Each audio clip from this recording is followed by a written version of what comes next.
एक गरीब आदमी था।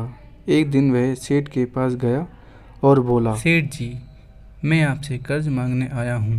कृपया कर मुझे आप 1 लाख रुपए दे दो। मैं 2 वर्ष के अंदर आपके रुपए वापस कर दूंगा।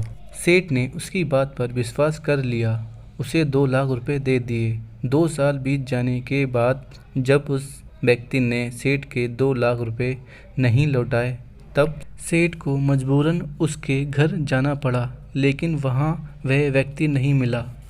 जब भी सेठ वहाँ जाता, बहाना बनाकर उसे वापस भेज दिया जाता।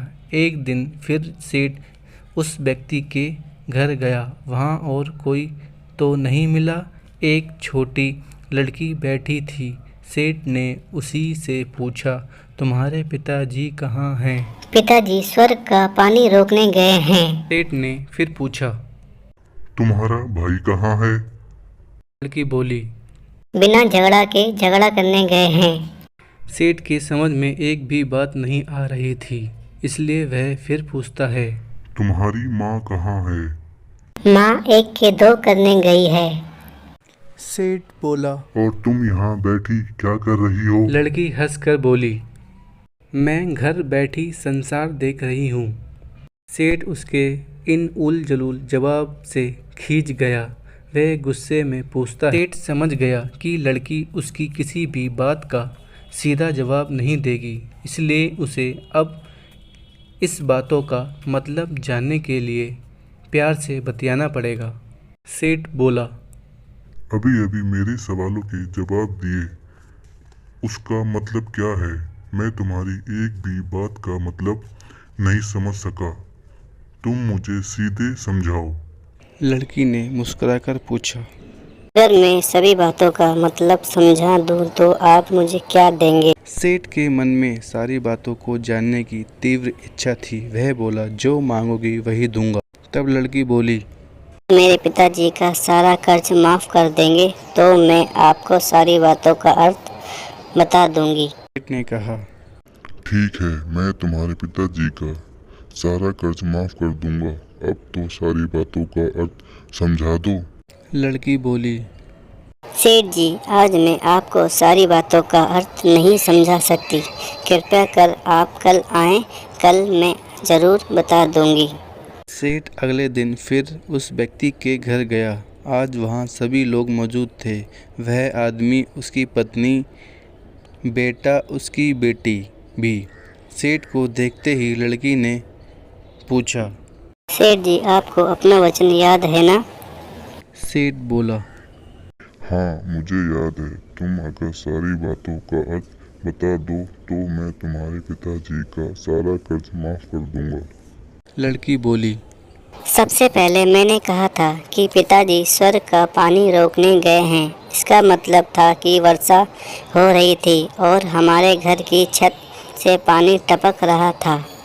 पिताजी पानी रोकने के लिए छत को बना रहे थे, यानी वर्षा का पानी आसमान से गिरता है और हम लोग तो यही मानते हैं कि आसमान ही स्वर्ग है।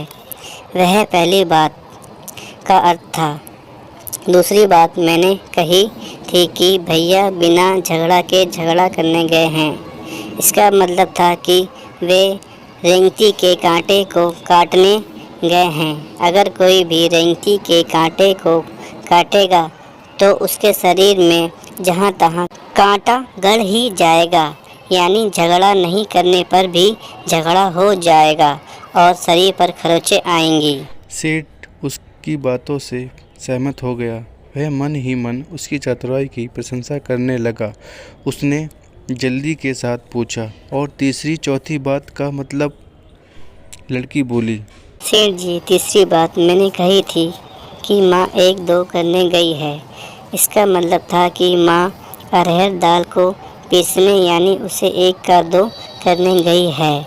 अगर साबुत दाल को पीसा जाए तो 1 दाने के 2 भाग हो जाते हैं, यानी यही था 1 का 2 करना।